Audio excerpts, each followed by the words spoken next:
So yun mga kabisdak, no. So gagawa tayo ng video. So ito tutorial lang naman to. Sana ay makatulong to sa inyo, lalo sa mga may mga motor or may mga helmet.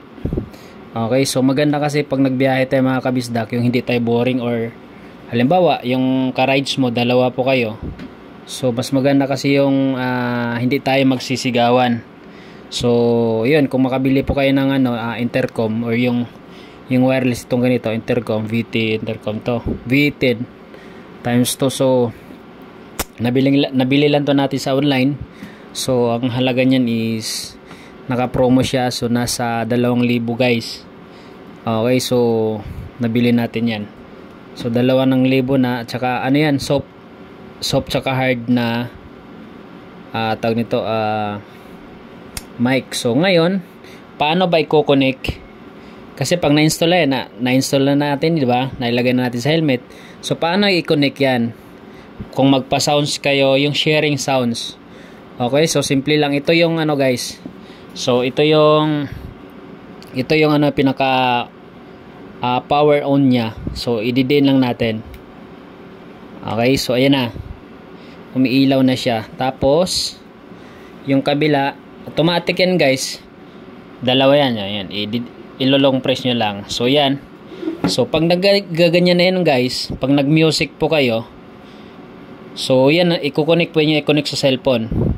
So dalawa yung i-connect nyo pag nag-bluetooth, para pag nagpa-sounds kayo, sharing kayo ng mag-share kayo ng sounds. Isang cellphone lang yung gagamitin nyo. So pag ganyan, lalabas naman yan dun eh. Pag i-connect nyo sa bluetooth, una ito, tapos may isusunod nyo to. So lalabas yun doon. Dalawa ang i-connect nyo sa bluetooth, para isang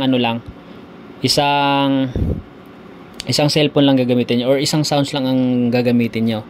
So ngayon, pag ayaw nyo mag-music habang nasa biyahe kayo, or ang gagamitin nyo lang is intercom, lilipat kayo ngayon. So ito yung nasa gitna guys. Ayan. Ito yung nasa gitna guys. Yan, yung may parang arrow siya. Ito, ito volume. Pag pinindot mo, yun, yung plus saka minus. Tapos yung gitna, yung parang may mic siyang logo. Okay, so intercom na tayo. Hindi natin magpa-sounds, para hindi kayo magsisigawan at dapat magrinigan kayo ng angkas mo.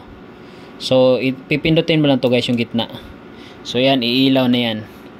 So ganun din sa kabila guys. Ayan, pindutin mo rin to. So nasa intercom ay nasa pa yan, nasa bluetooth pa yan mga kabisdak ha.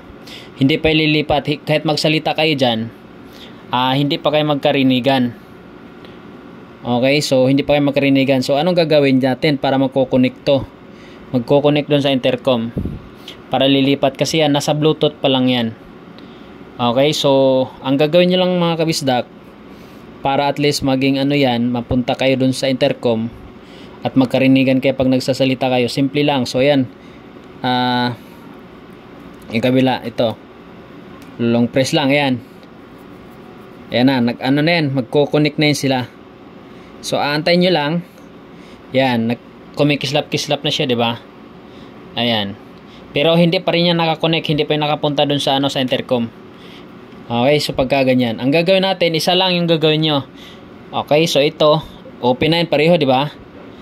So naka-open na. So ngayon, itong isa na to, diinan nyo guys, long press, para mapunta kayo dun sa intercom. Ayan. Ayan, mabilis na yung niya, yung kislap. Ito.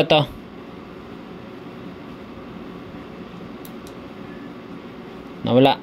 Wait lang ha. Ito, didinan nyo lang. Wait lang ha. Wait lang guys ha.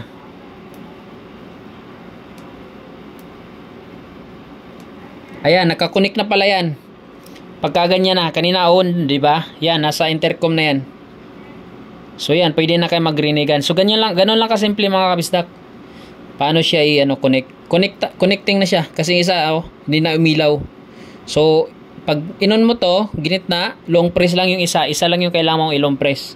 So hindi na umilaw yung itong isa, yung gitna, yung mic nya, ito lang milaw. So, ibig sabihin, connecting na siya, nandun na siya sa intercom. So, yun, pwede na kayo mag-usap habang nasa biyahe kayo. So, yun, sana nakatulong 'tong ginawa kong video mga kabisdak. So, yun lang, maraming salamat.